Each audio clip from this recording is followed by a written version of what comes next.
I have packed everything I need. Every time I travel, I like to travel with just backpack, diffusion, never know how sunny it's gonna be, sweater. Never know what the temperature's gonna be. Oh, have a good trip. Hold down the fort? Yes, sir. Cool. The Nerf fort. Oh. What? Have a good trip. See ya next week. See ya. I'm going. Hi. Peace. Modulo 5. Bye. Where are you going? Peace. Asheville. Nashville. Asheville. Asheville. Wait, where's that? Asheville, Tennessee. Really? Asheville, Tennessee, the music place. No. That's Nashville. All right, peace. See ya. Are you locked in? Let's go. Bye. Bye. Casey, what's the secret? I can't wait to get on the road again. Except for I can wait. Because being on the road is exhausting. That's why I travel by air. Oh, almost hit this guy.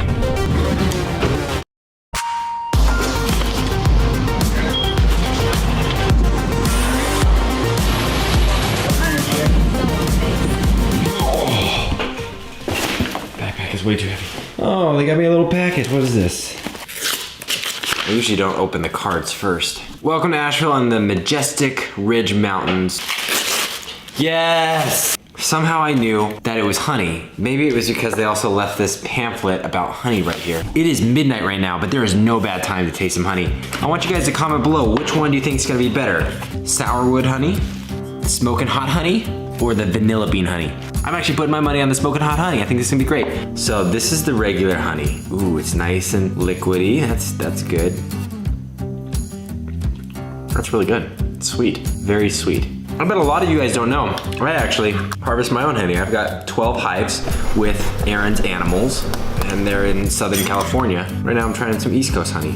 This is thick, it's got some residue inside. So this is vanilla bean infused. Wow, I've never had a honey like that. That's excellent. I'm excited for this one. Smoking hot! Oh, it smells like a barbecue sauce. Oh wow, okay, it's runny. Here we go. Smoking hot. It's so spicy, but I can't stop. The sweet is immediate and then it just kicks. Woo! Actually, it kind of gets really smoking hot. I would actually put that on toast too. But that is just the thing I needed before going to bed. I've got a little short film that I'm trying to shoot here in Asheville. I think we're shooting for 3 days. I'll show you around tomorrow, but for now, I'm hitting the hay. I'm calling that a night. Oh. All right.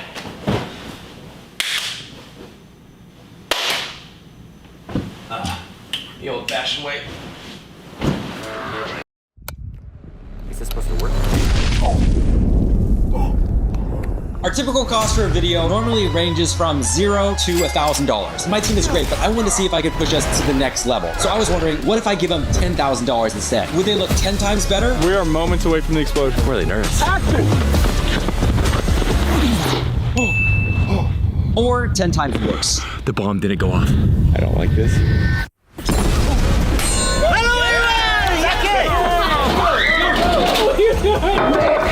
Got the tank!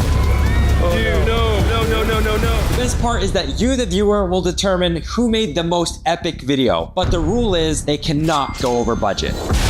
First up is our newest producer, Jesse. So in my video, Zach is like an Army Man toy in a war against Barbies. So we start off with some kids playing with Army Men and Barbies, and then we're gonna transition into the world of the Army Men. It's gonna be this huge, epic battle, and Zach, an Army Man, calls in his tank to crush this Barbie dream car. And then a giant hand comes out of the clouds, reaches down and grabs the tank, and when it pulls it back up, we transition back to the room, and it's the kids playing again. But we could only afford to crush one car, so it's like a one-take wonder. We never do one takes. That's really risky for our videos. Typically, we do anywhere from 50 to 60 takes per trick. So this is gonna be kind of crazy that we're just doing one.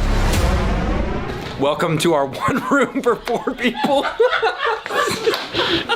I thought you said to get one room. Sharing one room with 4 adult men was the last thing on my mind. I really thought the $10,000 was a big budget, but I guess not.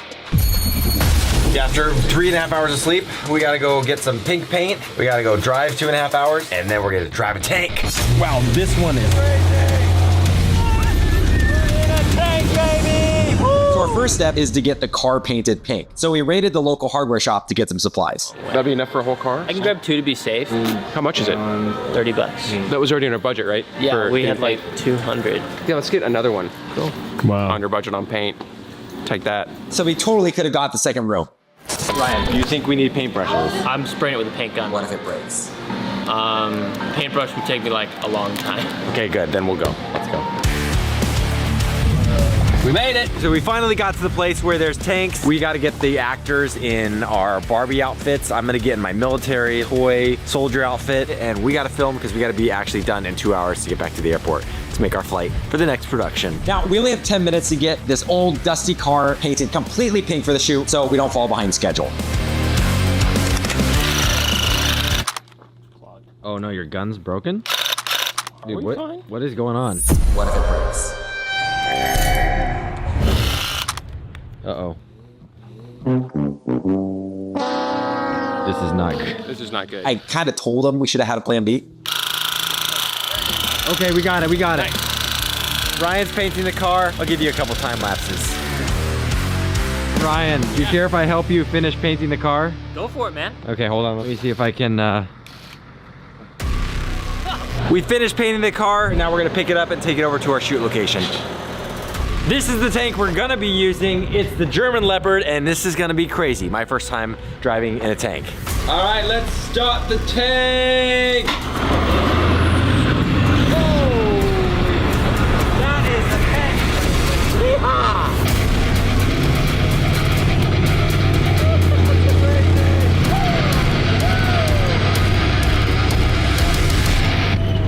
All right, Zach, I need you in costume in like 8 minutes. Time to get soldiered up. You made this? That looks fantastic.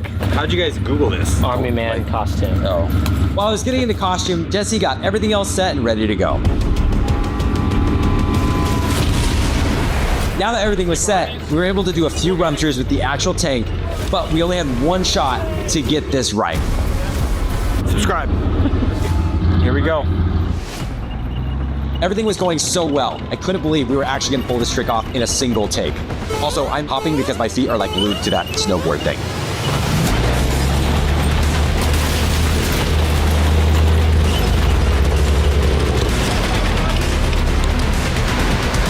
When it was over, I had a feeling that something was just wrong, and I didn't know what it was. Is it this one? It must be the next one. Jesse couldn't find the shot. Dude, no. I swear it was rolling. Oh no, dude. Thousands of dollars, one unforgettable moment, gone. Are you joking? Are you pointing at me? No, it's not there. I could have swore I hit record. I have the in bit. That means I didn't hit it. That means I totally messed up. That's the most embarrassing thing that's ever happened to me. Oh, Zach, I'm sorry, dude. I thought I hit it. Yeah, It's okay. We've never actually had that happen before. We've joked 1,000 times about it happening, but on a $10,000 budget, that's just crazy. Let's just do it again with the tank, with the car as it is. Yeah, let's go, let's go. What's the time? Like 12:15. Oh, shoot, we gotta go. Action on tank. We had flown out to Texas to do this video, and we begged the tank team, can we run over the car one more time? And thank goodness they let us do it. And now, fingers crossed, it's gonna look epic in post. Epic. And we were rolling on that one. That's a wrap. All right, we're gonna take the tank and go park it where it belongs. I'm really proud of the team and Jesse for pushing through on that because filmmaking is so unpredictable. It's problem solving, it's about adapting, and I think the video turned out awesome. All right, so we are gonna watch the final video and see how this turned out here. So many people think that this tank is CG, which is a bit flattering, but that's real. That's all real. As a VFX artist, those are the comments that actually would always get me sad. I could never make it look that good. Yeah, like that's the real thing. One guy was saying it was so cool that we got a tank, and this dude's like, oh yeah, and they also rented a giant hand. Man, I felt really bad for you watching that footage of you freak out. That was like the most traumatic experience. I thought you were joking. It was so embarrassing. From a desert in Texas to a desert here in California, we are jumping to a meals shoot, and we're gonna blow some stuff up. Everyone always asks, how do you do explosions? In LA? That seems illegal, but no, it's not. You go to the Mojave Desert.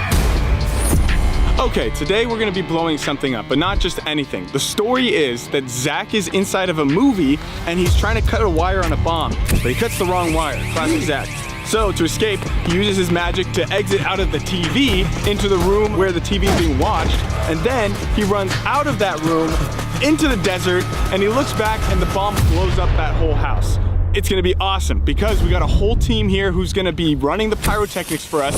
They're professionals, they know what they're doing, and it's gonna be a massive explosion, possibly the biggest explosion that's ever been in a Zach King video. You know what to do, hit the subscribe button. Stay away from anything thick, because those little pieces can fly, the fragments can fly. So the bomb squad said that we couldn't use certain materials, especially screws, to limit the debris. Our art director was kind of struggling with that, so I think he snuck in a few. There's no screws in it. Don't say anything. See, I did see some in there. But we had a genius plan to get around this problem. We were gonna film the trick into 2 parts. The first section with the screws, and then the second part without, so that the bomb squad could then blow it up safely. Oh, water truck's here. And that is to water this whole area to make sure nothing catches on fire. And we don't want to burn anything down. We gotta be extra safe. It's super important for us to cover all the bases on this stuff, because the last thing we need is someone to get seriously injured. On top of all this, we have 1 bomb, 1 house, and 1 chance to get this shot. That's what makes me nervous. We had that on Jesse's too, so don't biff it. I wouldn't biff it. It's happened before. So Emil put a ton of money into the explosives in that house. My wardrobe is looking a little interesting. I gave these people $10,000. Jesse gets me 1 room. Emil didn't even get me a matching suit. I mean, really? All right, we finally have this square house, and we're gonna shoot our video and blow it up. And all I really care about is that we have a big explosion. So let's do it.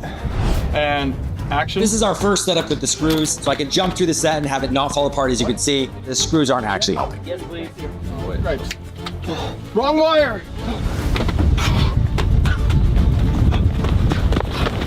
That looks great. Yeah, That's we got awesome. it. Awesome. Okay. Hey guys, let's clear that out. We're gonna blow it up now. Time for the boom. And now that we got the first part, it's time to pull out the screws and blow this thing up. It's what we've all been waiting for. I'm really nervous. Whew. We have 1 take here. We have to get it. We're gonna get it. Okay. All right, we're ready. Let me know when you're set. And Triple check your roll. I'm rolling. And action.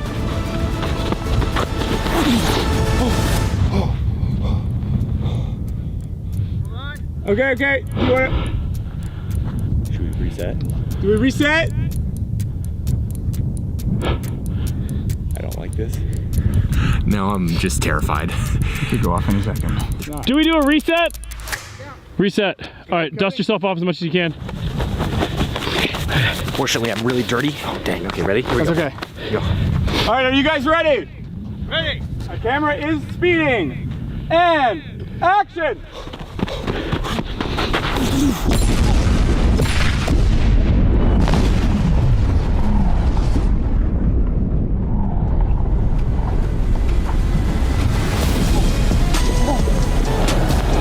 That was probably one of the biggest adrenaline rushes I've ever had in my life. I felt the heat through my shoes. Like actually was melting the rubber off the bottom. It was crazy hot.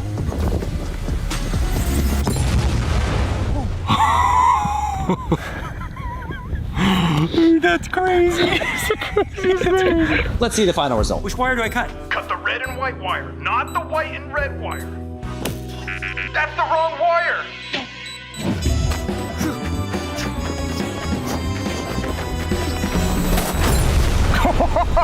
So sick. That is the coolest thing we've ever done. We could have been way closer. Woo! Yeah! Yeah! That was insane. Yeah, let's see what's left of that explosion. It's gone. It's just gone. Next, we're up to Sarah's video, which is another explosion, but with elephant toothpaste. Okay, so for my concept, I'm gonna have Zach be a hibachi chef. He's gonna do a mix of classic and magical hibachi tricks to amaze the crowd. For the grand finale, he'll attempt the iconic onion volcano, but the trick goes wrong and the volcano magically becomes giant and explodes all over the restaurant, making everyone run for cover. So I invited my friend Nick DiGiovanni because he's a chef, and I thought, who better to do a hibachi concept than with him? But the thing is, we're not trained hibachi chefs, which is why I brought in a world-class hibachi chef, Tommy, to show us the ropes and make us legit. Are you ready? Yeah!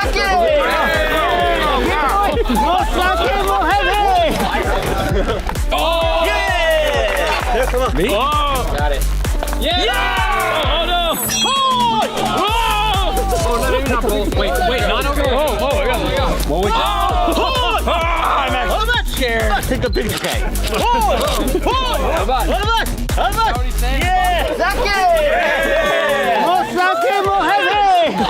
This is crazy. That's what this is about, practicing before the shoot. You got a little.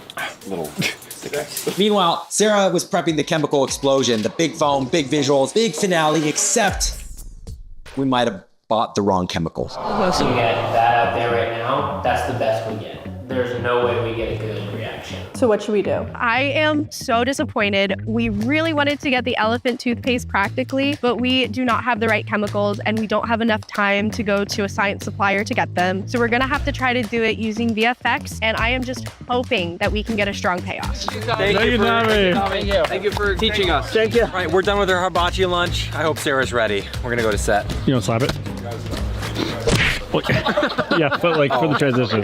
You know. Yeah, you want. All right, we finished the hibachi lunch. I hope Sarah's ready for us to go on set. Don't slap it that already. Oh, now sorry, slap sorry, it. Now sorry. slap it.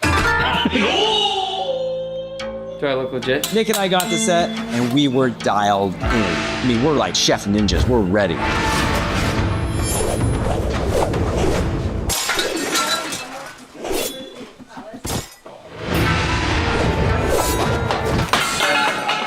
And you guys have to nail every single trick on every take so that we have a usable take. I'll be fine. It's more. I'll be fine.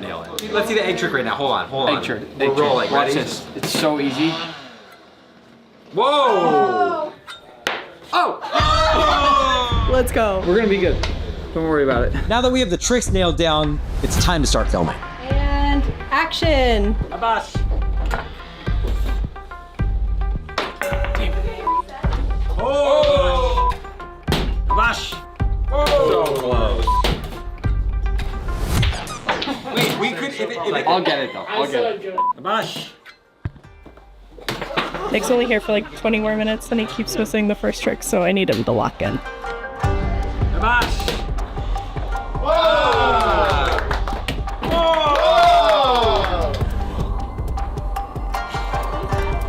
I don't think that's. I think that's water.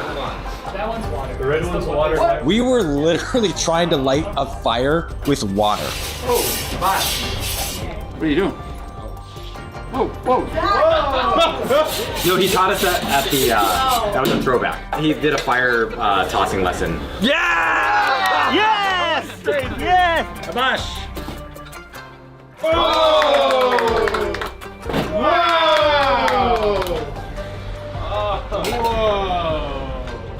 It turns out alcohol fires are really hard to put out.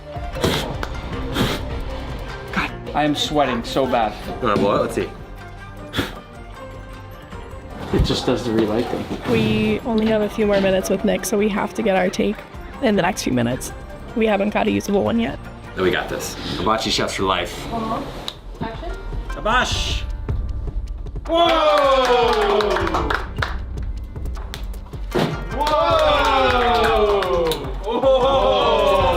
We've finally gotten this far. Next, I have to line up this onion perfectly with the giant one behind me so we can replace it in VFX. And now, it's time to run from the virtual CG explosion behind us, which you don't see right now, so it looks kind of ridiculous.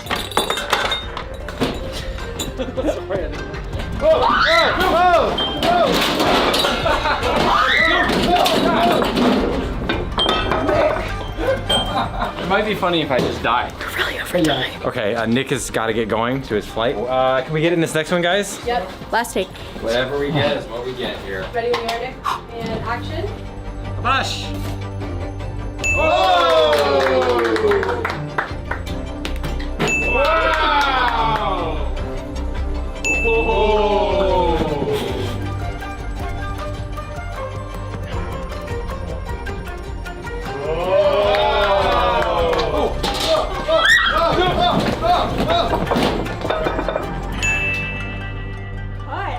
That felt Yeah, good. Sarah's happy. Sarah's happy. Let's go. Okay. And here's the final result. I brought Sarah, the producer of this project. We're gonna watch the final video together. It took us so freaking long to get this dial all the tricks back to back in Yep. one take. Well, how did you think that turned out? I wish we could have had more practical elements, especially with Jesse's and Emil's being so practical. This was a lot of VFX, but our artists are insane and they killed it, so I'm happy overall. Yeah, it looks great. I am wondering how it's a $10,000 production. The VFX were expensive. I built that in the backyard, and you had a free hibachi lunch. So don't start with me. So let's see the results. Now, this was a competition between all the producers, and the winner is gonna get this lifetime supply. You guessed it, chocolate. I've set this up in the producer's office, and they're about to come in, so I'm gonna hide it here.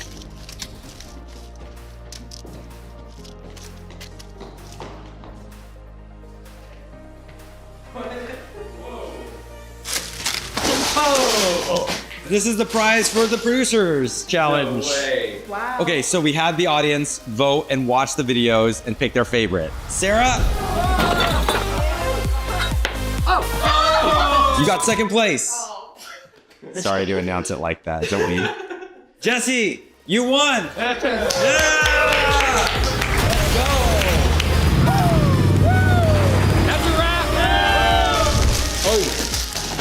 Congratulations, you're the winner.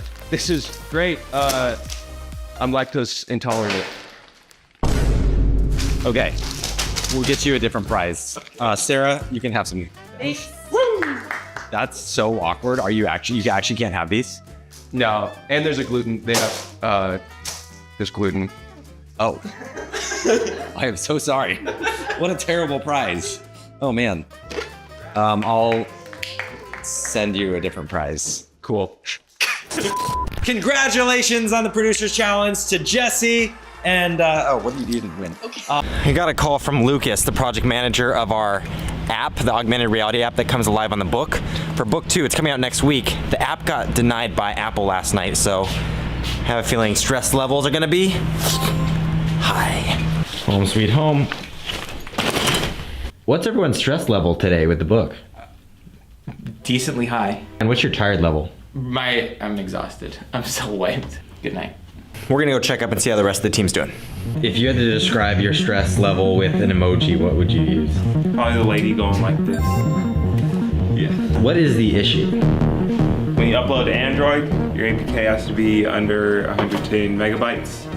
Right now we're at 157, so compression. I'm worried about Lucas. He seems pretty stressed. Yes, do not disturb. Hey, Lucas. Hey. How you guys doing? Not good. Our app got rejected. Yeah, why? Well, we need parental gates for any time we link outside of the app. What's your stress level? 8. It's pretty high. Yeah. So. Oh, they're moving a table. Hey, you guys want any of these guns? No, give us Aaron. Oh. Great. Do I work out? You been lifting? Yeah. Have you been lifting? Is this a bug, or do we like it and we keep it? How many bugs have you found today? I've just written down 4. 6. 2 of them have been fixed already. Wow, that was fast. What's your stress level? Like 9.5 out Oh, of 10. that's higher than Lucas's. Really? Okay, well then let's dial this back. I'm at 7. Honestly, dude, the stress levels here are. What is going on? I've been hearing about it. Josh has been telling me, and I'm just like I need some air. The app won't be. They don't know if it's ready by next Tuesday. What? Things are getting crazy around here. You don't look stressed at all. I'm not stressed. Well, what? Everyone inside is totally stressed. Wait, what's going on with book 2? The app. I don't know if it's buggy. What do you mean it's buggy? Got some packages here. I literally just found this sword. I don't know what it's for. Sweet. We got a new microphone. Wow. And this package is heavy, and it's from HarperCollins, so pretty sure I know what it is. And I'm super excited. Yes! It's so crazy how we are literally seeing the final copies of this book just days before it's hitting shelves and going to Amazon. So here is book 2. This is the second book in the series, Zach King My Magical Life, the first one. The first one is right here. And what's really cool, actually, this has been translated into like 7 different languages. We've got Catalan version, the Spanish version, we've got a Dutch version. This is a Portuguese paperback. This is the Arabic version. And I was thrown off because I've never seen a book like this. It's opposite of what we're used to here in America. All that to say, book 2 is here and we've got a bunch of copies. The guys that have been developing the AR app here in-house, they've had like a mock-up copy for 2 months, but no one else has seen like the real copy. So I'm gonna walk around and show people at the studio and see what they think of the copies. We've got book 2 here. Oh, wow. Those are the real copies. Oh my gosh.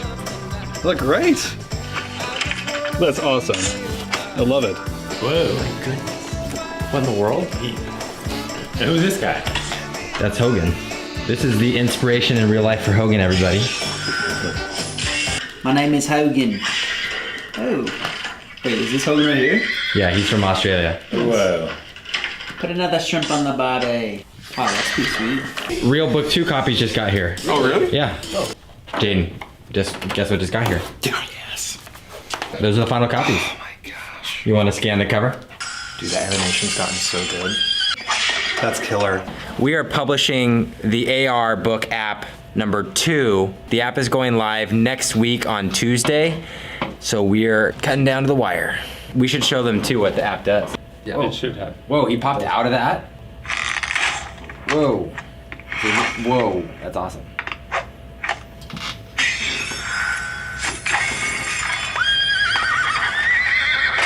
Whoa, that's sick. Dude, that's awesome. That's very cool. Sweet. That's good work, Sean. Thanks. Ready? Okay, wait, dude, you're gonna throw that at me? Yeah. Okay. 1, 2, 3. Awesome. If you're down, I can kind of be a little more real with you today and just show you a lot of the failures. Like, I've done so many other things besides Vine and TikTok, but really there's so many more iterations of it that just never really took off. When I was starting YouTube, I always wish somebody would tell me how it's really gonna be, not just tell me about their success and the millions of followers and views. When life keeps hitting you with all these failures, you just go out and you keep making stuff. If you're crazy enough to do something for a long period of time, eventually something's gonna hit. I always wish there was one of these when I was starting YouTube. I started in 2007 and there was no conferences for it. But if I were to come to one of those back then, I always wish somebody would kind of just tell me how it's really gonna be, not just tell me about their success and the millions of followers and views, which is great. You're gonna get a lot of great advice. But as I was coming here the day before, I had a different talk I wanted to give. And then I found my old iPhone 1 and it made me think of all these memories. I just started swiping. I don't know if you guys ever find yourself on your phone and you just start going through your photo reel and you're like, oh, it brings back all this nostalgia and different memories. And then you start connecting dots of like how you actually got here. So if you're down, I'm kind of be a little more real with you today and just show you some photos from my life and show you a lot of the failures, like not just these kind of failures where, I decided to go down a sled and nearly impale myself with a stick, but like the failures that you don't think about because you continue innovating and trying different things. Like I've done so many other things besides Vine and TikTok, and those are the big things that you maybe have heard of, but really there's so many more iterations of it that just never really took off. And I want to talk about those because I think those are really important so that you guys realize that as you're going about your careers, like it's going to be tough. And I'm going to show you, how I went through that. I love this. I don't know if this is a Bob Ross quote or just a meme, but he says, ever make mistakes in life? Let's just make them birds. Those little things you didn't mean to paint, turn them into something else. And so if you're down, I want to go through my life in some photos. Now, this is me as a kid. My mom was incredible. My dad was awesome, but they didn't take many photos or videos of me in my life. And so this is one of the few photos I have, which is awesome. And that's why I thought for this talk, I'd have to recreate my life in AI. So we have the tech now to say, this is me as a little kid. I was very adorable. And I was homeschooled. I lived in Portland, Oregon. Anybody from Oregon here? Hey, a couple people, let's go. I was in Oregon, I lived on an apple orchard. So this was me, a homeschool, maybe if we take out homeschooled and we'll just say a kid growing up in Oregon. There, that's me. Dolly still can't figure it out. So I'm growing up on the apple orchard and we got to depict that as an explosion of a nebula, as everybody does. And so that was my childhood right there. And you know, when I was 3 years old, my parents showed me Jurassic Park with my younger sisters who were younger than me. That movie changed my life. This is actually one of the shots, weirdly, that they do have, a home video of me watching Jurassic Park for the first time. And this is the moment I got into filmmaking. Like, I was terrified, but at the end of the VHS, they actually had a behind the scenes of how like Spielberg and ILM crafted the digital and real magic. And I was like, not that I understood that it was a job, but I was like, I want to do whatever that is. Like that live theater that's captured and put into movies sounds cool. And so I continued to take my parents' cameras, their home video cameras, make movies with my sisters. I don't know why we all look sad. I guess I was sad because I didn't have any money to buy film gear. So I decided, you know, I was kind of entrepreneurial as a kid. I went and started mowing lawns. I ended up filming weddings as I upgraded my own gear. And I would do that every single weekend, shoot a wedding, edit, deliver for them. And then I decided, you know, I want to go down to film school. I do want to try to be that Spielberg dream and be a director down in Hollywood. So I applied to a film school and sadly, I didn't get in. I got a rejection letter. But I, you know, decided there's a lot of different advice of like, you can't completely fail at something if you never stop trying. So I decided I would drive down to Los Angeles in my Prius and just go to the school and study music. So I was really into piano at the time. So I flew down to LA and I had a scholarship in the music program, but it was not the film program that I really wanted to be in. So I decided that, I realized I went to the film class, you could just like walk in the back of the class and sit there and no one ever questioned if you were in the major. And I don't know why I look so creepy, but that was me. I sat in the back of the class, but I still had to pay for the film class. It's not like I was cheating the system. And that was a big problem because I didn't have enough money to continue school at that point in my life. And so I decided I would have to come up with an idea. And I actually got pretty excited about this idea. And that little kid that you remember that was sad also got excited because of this idea. So this is where I'm gonna switch over to the phone that I found the other day. So iPhone came out, I think in June 2007. I got it in December. The first photo I ever took on this iPhone, by the way, it's $190,000 if you bought one and never opened it apparently. Pretty crazy. But after I got the dongle to plug in, this is the first photo of me. And I'm not wearing this beanie just because I was, you know, stylish. It's because it was really cold out. And this is the second photo. It was my dad's truck, Mitsubishi. It must have been a big snowstorm because we don't usually get snow like this where I live in Oregon. But I was driving, I had to go to Panda Express. So I was driving and there was it was crazy. There was cars in the ditch. But I finally got to Panda and that's where I had this revelation of what I was gonna do to earn money to continue paying for the film school that I was sneaking into. And also I had a picture of the hours of Panda Express because they could also just say every day, 10 to 10. So the idea was this, and this is a screenshot I have on my phone, Final Cut King. This was gonna be a YouTube channel where I was gonna teach my audience about Final Cut Pro. And I got this idea, actually it was a total ripoff from Andrew Kramer, who is like a god, lowercase g, and he's teaches After Effects. Anybody learn from, I'm sure there's a lot of people in the room, yes, who have learned from Andrew Kramer. I got to give him a hug once and I cried. But Andrew Kramer was teaching After Effects in amazing high quality HD tutorials, which was hard to find in 2007. And he was funny. And I was like, oh, someone's gotta do this for Final Cut Pro. And I checked and literally nobody was doing it. So I went on, copied his site, the same design, did my own website. Sorry, Andrew. And I took all my knowledge that I was currently learning from Final Cut Pro books. I was reading all these books, checking them out from libraries. And that's how I was learning. There was no tutorials. And so I was posting them.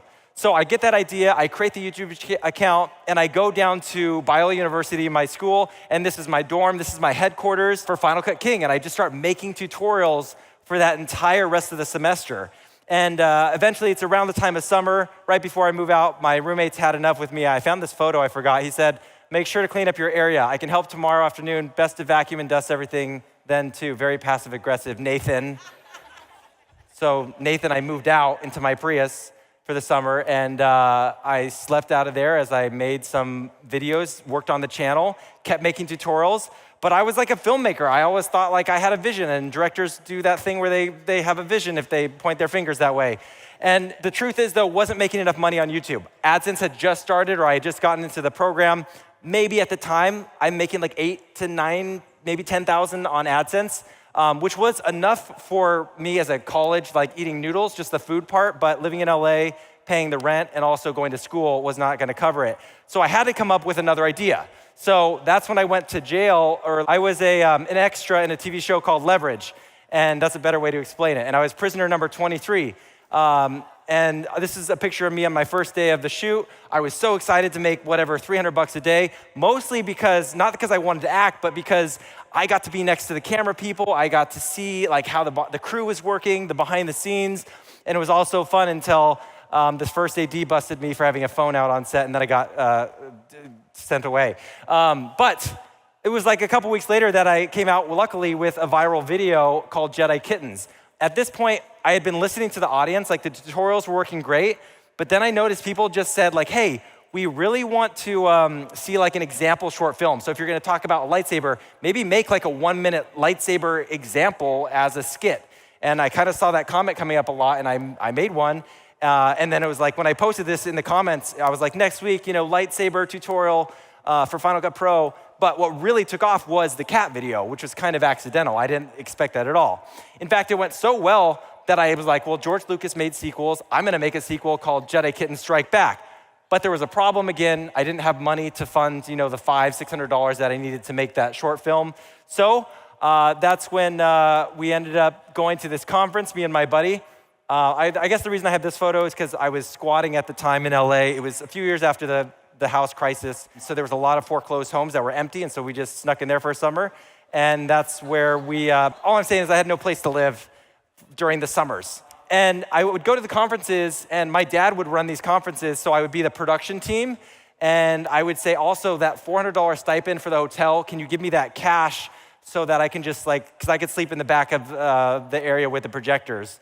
So I was sleeping backstage, shooting this, making enough money, and then I funded Jedi Kitten Strike Back. Now, Jedi Kitten Strike Back was awesome because it got even more views, it was more viral, and I was like, oh, this is kind of interesting. This is way different than the tutorials. This is growing like a mainstream audience. In fact, it was like getting on the news, which was kind of crazy. It has become an internet hit, and now we're about to meet the man behind the hit video. And I'm not gonna lie, it started going to my head. Well, you have a massive career ahead of you. I don't know why I thought that was just funny. So the weird thing about YouTube, the cool thing too about it back in the day, like they had this huge banner. To me, it was huge because it got a lot of clicks. It was on the side of your profile, and that's where I'd put like my upsells to like training courses, which I started making that were like 10 hours of material. But it was this little like, want more, free training and whatever. They gave you a 1-by-1 box, and I was like, genius idea. What if this is before you could like make merch. What if I make my own merch? I find a person in China who can like print something for me, and then I'll bring it here and I'll put it in that banner so like the audience will buy it, because then I'll be like a millionaire when I launch that. And so I was like, merch, done. But I had to make money in order to buy the first inventory of $600 of merch. So I went back to my roots, went up to Portland for the rest of the summer, and I was like, I used to pop kettle corn. Anybody a kettle corn fan? It's kind of like a nuanced, yes. But I popped kettle corn like all growing up, elementary and middle school, which I think is like probably illegal, but I worked for this company. And then I decided like, if I take their recipes, because I memorized them and did that on my own fairs, I could make like $500 in one day. And so I decided to license not their name, but the recipe, gave them a cut, 30%, set up my own. That's my mom running the booth. And then bam, that day, $500, prints money. If anyone wants a great hat, like seriously, I don't know why people aren't just owning like a conglomerate of kettle corn companies, because it's genius. But I was like, sweet, I'm gonna put my merch there. So I did. My brand was Final Cut King, so it made sense that maybe I'd take like a few of the initials, and I made this. And then I got the box. I remember opening the box and showing my roommates, and they were like, and so like I have 4 sales. To this day, I should have brought one. I have like 200 left in my garage because they are not sold at all. So that was another fail. But the courses were starting to sell a little bit. I would release a course that was like 10 hours of material. It would take me a good 2 months to make, but I could make $5,000 to $10,000 the opening weekend of the launch, and then it would trail in some revenue. So I was like, that could work long term. Which gave me another idea. Like, what if I don't just do Final Cut King, but there's a lot of people at the time switching to MacBook Pros, realizing that they're way better. And so I'm gonna make courses for MacBook Pros. So this is actually real. There's a channel out there that exists called University of Mac. It has like 8 videos. Hey, this is Zach King with universityofmac.com. I'm going to be checking out how to insert page numbers on your pages. Like literally, that is the tutorial idea, terrible idea that failed. Also, I just didn't like talking about how to do things like that. So I was really wondering at the time, I had just done my first visit to YouTube up in San Francisco. At the same time, I was on that trip, drove by Pixar, which is the dream studio I always wanted to work at as a kid. And I was like, maybe this YouTube thing, I don't know if this is actually gonna work out. Maybe I should just get a real job, plan for the future. I'm about to graduate film school anyway. I'm gonna have to, get a job that pays the bills. So Pixar makes sense. I've always wanted to work there. So I had been doing some visual effects. I created this. I put a whole reel together. I'll play for you a piece of it.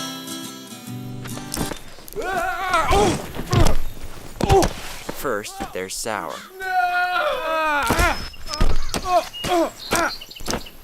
Then there's sweet. Oh, thanks. Sour Patch Kids. Sour, sweet, gone.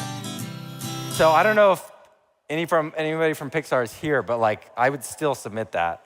Unfortunately, they said no, try again next year. So I still always thought, and I don't know if any of you have this thought, but I'm always enamored by the product business. Having a physical product in a store, it just sounds cool to me. So I was trying to invent a product. This was the first iteration of a camera product that everyone was gonna buy, that nobody ever bought because it was really complicated to set up, and it's made of zip ties. So I made a new product called the Spider Cam, and this was made out of PVC. It was basically $25 of PVC for me and skateboard wheels for me to build, and I would sell it for $75. And I was like, genius, this is gonna sell out. At the time, Kessler Crane was a big camera company, and I was like, this is gonna blow up. DJI was just starting too, and they were getting a lot of traction.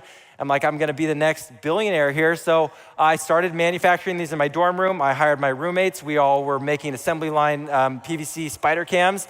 And then when I posted the video, launching this thing, I noticed a lot of the comments looked like this. They were like, this doesn't look too complicated to build. The dollies are great for cinematography, so I'm gonna build one soon. And that was a fail. But I would have been a billionaire. And at this point, the college savings is dwindling. The only thing holding me together is the training courses that are bringing in some revenue. But I keep taking everything I make from a video and putting it to the next video. Like this one. I wanted to do 7,000 Post-it notes. That's what I spent the $400 on.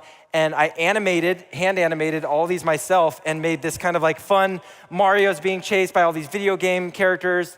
Like Pac-Man here, you'll see chases him and goes through this picture and then continues his thing in Pac-Man. But the problem was I shot this in an art studio at the school, and turns out that picture is really valuable that I ripped through, that I didn't put that there. And so the school fined me $200. And so that video was a net negative. And I was like, okay, now Zach, you gotta now we gotta go to get rich quick kind of schemes. And I unfortunately did have a good experience on one of these. It wasn't even a scheme. I submitted a Coke commercial that I was like, nobody's gonna submit this, and turns out nobody did. I won by default, I won $5,000. And so that was a few years prior. I was like, I wonder if that's still a thing. And I Googled, there's this car company thing. They're trying to do a PSA for safety videos, like how to get people to buckle up. And I was like, oh, genius, I could crash a car. I don't know why that was the first thing that came to my mind, but I lived in Oregon on a farm, so we would do that every once in a while. And I was like, I could get a car for $1,000, so I was already out $1,000, and I get my dad to help me. We strap a camera in this car for the epic ending shot of this safety video. Yeah. Coming! Andy's coming to you!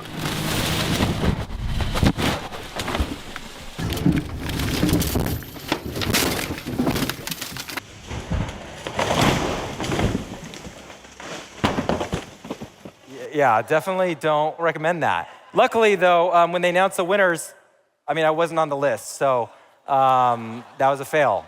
The list has 3 winners and then runner-ups, and I wasn't even on the runner-ups. But anyways, I was kind of all out of luck. I was like, okay, if anything, the training courses, maybe I could do that for a living. I was trying to do the math of if someday I want to have a family, I'd have to make 25 training courses a year, which I could do. But anyways, it's spring break. The school closes down. You don't get a dorm room. And if you haven't seen the pattern, I don't have another place to stay. So I go on a bike ride for 5 days, start San Francisco, going to Los Angeles. It's about 500 miles, and I get back and I'm exhausted, but I have a really good idea from that one bike ride because I was inspired by San Francisco. I was like, man, there's all these tech people. They just started Instagram video at the time, and I was like, you know, it could be interesting. And this is actually real. At the time I had, this is 2012, barely, end of 2011, 3,000 followers. I was like, you know what, it could be really cool if I make my own app like Mark Zuckerberg. So I was scrolling on Instagram a lot, noticing one pattern. I don't know if you guys can realize the pattern here, but for a hot moment on Instagram, everything was text. Like over 75% was text. And I was like, this is the market speaking. What they really want is something that I'm gonna write on my whiteboard that you probably can't read, but it's called Quotable.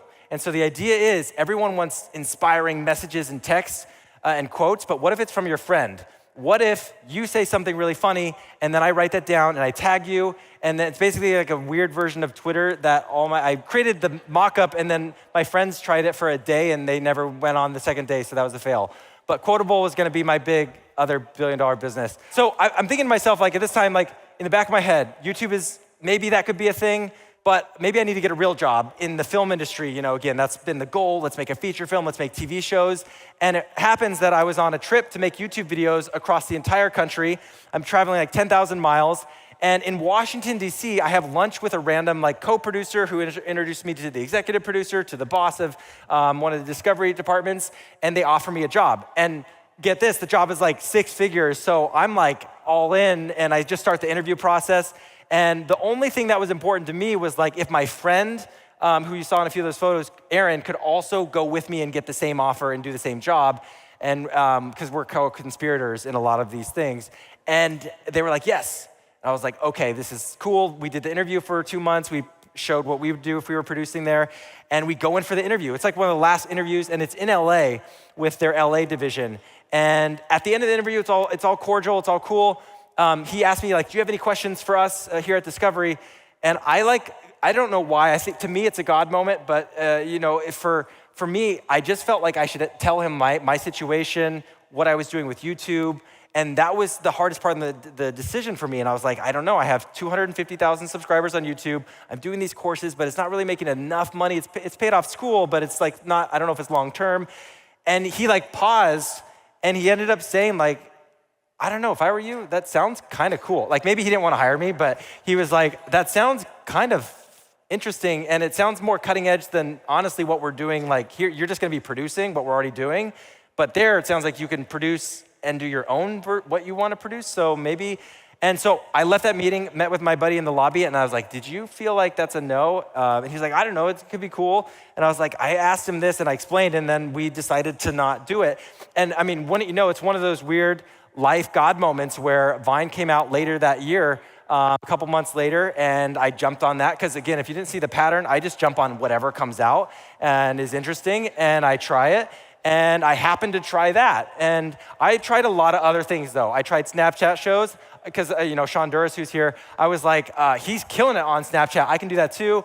Obviously, it's probably just because my drawing sucks.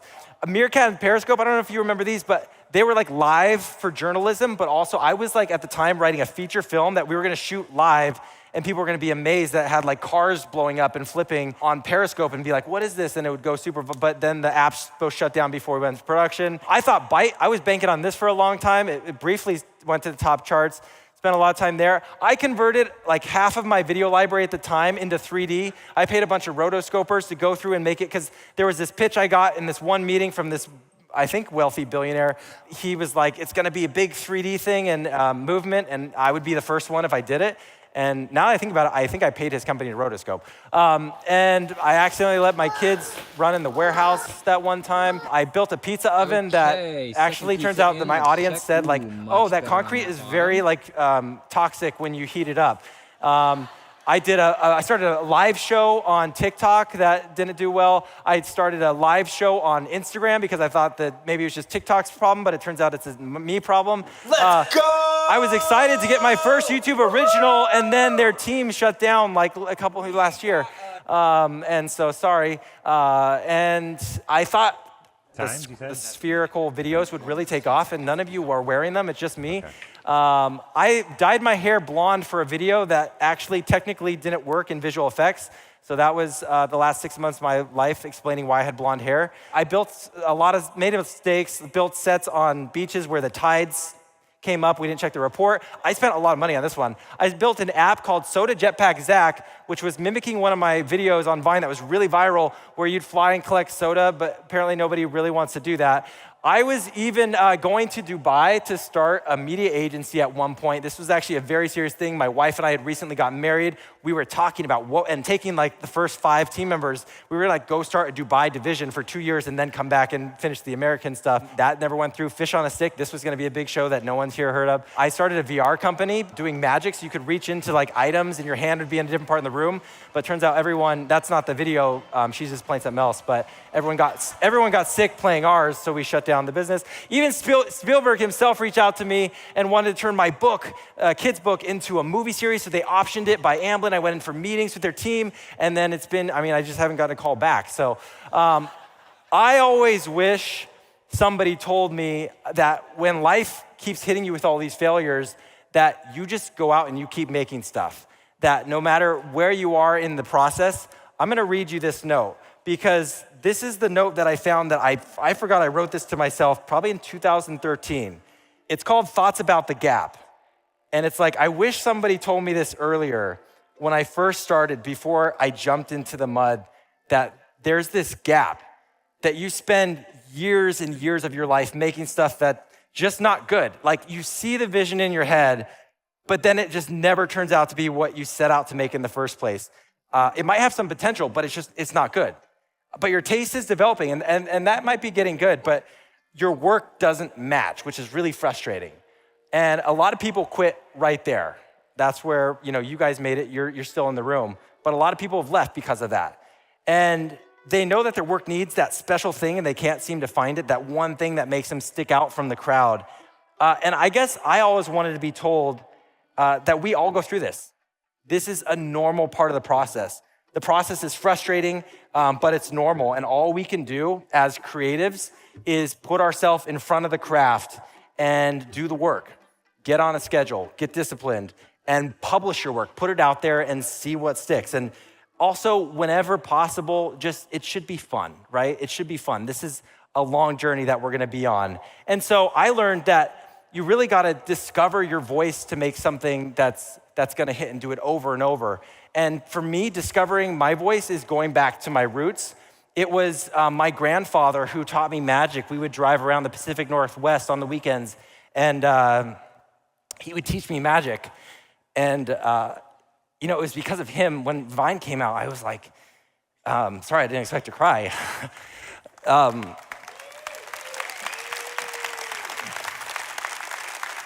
I think it's like emotional to go through your iPhone reel that, it's been 15 years. But when Vine came out, I was like, what can I do that's 6 seconds long? I have nothing. My short films take 5 minutes. They take 3 months to make. I put all my heart into them. There's nothing I can do. And I thought, what's cool is magic. And just the thought of my grandfather came back. He had already passed away. But I just thought, magic, it's so quick. There's a moment of inspiration, and it's wonderful. And I can do it with visual effects because I wasn't a magician anymore. And so even though I took that from my past, there's other things. Like I was so into Legos as a kid. And it's fun now that I have my own 3 kids that I can make small videos here and there that nod to some of my favorite memories. Stepping on Legos, the worst thing in your life. But we can somehow turn that and make it funnier. As a kid, I hadn't seen this photo. My mom just sent this to me, but apparently I was really into pirates, which makes sense because I spent the last couple years making pirate short films. Kind of like Michelle Khare, finding a pirate ship that's real and going out to film. And it's crazy enough, people like Terry Crews want to be in them, and we've done a whole series with them. And I used to be a tap dancer. It's super weird, but I tap danced with my sister for many years. And small little bits of inspiration just make it their way into our current work now. Even if it's just this tiniest seed of something, that's where the ideas come from. And so my message to you isn't a bunch of advice, and whatever you've heard here, maybe some of it will apply, maybe it won't. I'm not really a huge algorithm tips guy, but my message to you is like, if you're crazy enough to do something for a long period of time, eventually something's gonna hit. And in the meantime, like, I think it's really important that you love what you do, because what you didn't see on my camera reel is there's so much more on the camera roll that, you know, I'm not sharing today. Like, every time I see a beautiful sunset, I film that thing because I'm like, I know I'm gonna see one maybe in a month or something that's this cool, but like, that is worth capturing. Or, you know, for me, the other 85% of my camera roll is having a life with my family and my kids and my wife, and just having these moments that even if everything else fails, I'm gonna know that that 15 years, like, let's say I'm still up here, I wouldn't be up here, but let's say, you know, I was in the group with you today, 15 years later, like, even if all that failed, I still had all of these camera roll memories. And I think it's really important to live a life outside of your actual work. I know you're gonna hear a lot of stuff about the grind, and that's important, and I did that for many, many years too, and I still grind, there's seasons. I wanted to end on this quote of Ralph Waldo Emerson, which I've always kind of carried close to me, which says, don't be too timid and squeamish about your actions. You know, life is an experiment, and the more experiments you make, the better. And every time I read that, I'm like, yeah, because that's all that you just saw on my camera roll. It's like, life is just a big experiment. Also, I just want to end, hang in there. Thank you guys, thanks for being here. I'm gonna show you a bunch of hidden features of the Cybertruck that nobody's talking about. Oh, sorry, didn't mean to go that far. So my car's in the shop, not because of something I did. Oh no! What happened? I wrecked it. And while they're fixing it, they gave me the Cybertruck. But first, there's two things I need to know. Is that window bulletproof? We're gonna test it with a bowling ball. Ready? It's actually cake, so the window did fine.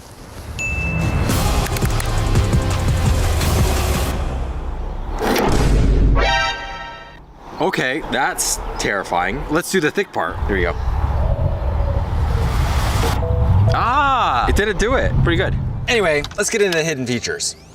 The cool thing about this car is it has a mode, if you don't have any friends, it'll play games with you. And in this case, it'll play baseball. Oh! Basically, it uses this fatty windshield as it wipes across, and it'll apparently play baseball. I've never tested it. That's what we're doing this video for. Okay, so we're gonna go to the toy box, and then here it is. You can see baseball. Play with me. And I think we're off. Cool. Hey, batter, batter. Here we go. Oh. Oh, shoot. So I guess it's not, we're just gonna cut and go to the next feature. A lot of people gave this truck flack for not having much space in the back, but there's actually more than meets the eye here. If you come in here, follow me. Oh. So, there's a lot of space back here, and you can kind of do whatever you want with it. I decided to put my gaming setup here with my live stream area, as well as some snacks, so I could basically live down here for a long time if I wanted to. Anyways, let's head back out. Now, another spacious part of the car is the frunk. You can see it's got tons of room, very spacious. For me as a filmmaker, it's great. I put all my cameras and tripod, and actually we gotta unload this. Would you mind doing that?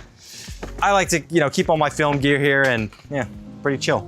Oh, yeah, nice. All right. Oh, I don't think it's supposed to, oh, you gotta do it on the app. Nice. Oh, hey, it stopped for the green screen, but not the carrots. That's crazy. So a lot of people, when they first got this car, were upset that this rear view mirror couldn't actually see when the back cage is up, which kind of makes it pointless, but this isn't even a rear view mirror. This is simply a really cool accessory. In fact, I would argue very stylish. Plus, there are so many outside cameras giving you a full perspective of what's all around you. The car can even detect the gray guys, which is really accurate because there is a real gray guy out there just walking around. Now, I want to show you another thing. When we're in reverse, it's got a lot of great safety features. Let me show you this. Later in this video, I'm going to show you some full self-driving stuff, but for now, I want to show you the features that are really cool with this. Oh! Shoot. Ruined that safety feature. Hopefully that's covered under the warranty.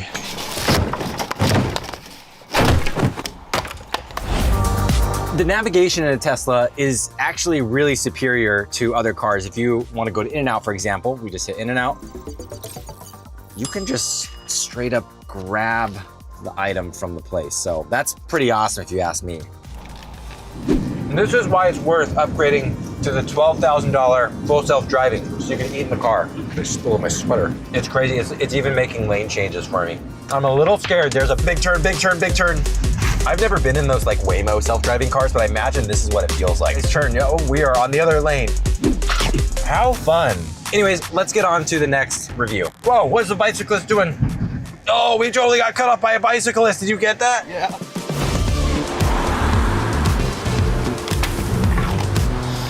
I know what you're thinking. Is your car on fire? No. I actually use my drive times to grill up some nice, juicy steaks. That is like the best feature in the frunk that nobody is talking about. Bon appetit. This is way overcooked. One of the cool features of the car is it has dog mode. So if you click right here by your AC and you click up to dog mode, then it keeps your pups nice and cool. Thanks to the car's compact, minimalist design, it makes it easy to do features like giving it a car wash. Just dunk in the soap, put it back. Shoot. So if you have an electric vehicle like a Cybertruck, you're gonna come to one of these superchargers. And if I want to charge it from 10% all the way to 100, it'd take about 45 minutes. But there's a hack that I'm surprised more Tesla owners aren't talking about, which is way more convenient. Most people don't realize the Cybertruck also takes AA batteries. It does take a lot of them. On a normal week where I'm commuting about 40 miles round trip, I'm running through 1,200 to maybe 2,000 AA batteries. It's a lot, but honestly, it's way more convenient than stopping at a supercharger. One of my favorite features that I found out this car does is it turns the headlights into a projector. You can stream your favorite movies and TV shows in the comfort of your garage, because who wouldn't want to? One of the features that I think is pretty overlooked in this car is the app that it comes with. And if you open it up, it gives you a lot of options to change the skin of the car. So you've got these cool colors, but also if you go down here, it's actually got invisibility, or a version of it. I mean, you get it. It basically is taking all the camera data from around the car and projecting that on to these LED panels that are baked into the metal or something. I don't know. Anyway, I think the invisibility feature is so cool on this car, but who are we kidding? This is really just some fancy editing. We covered the Cybertruck in green screen. On a serious note, if you don't want to be recognized in a Cybertruck, you can use this other feature of cloaking. So if you just pull from the top, people don't know this, but it gets you a different skin of the car altogether. So that's my review of the Cybertruck. So far, I really love it. And you know,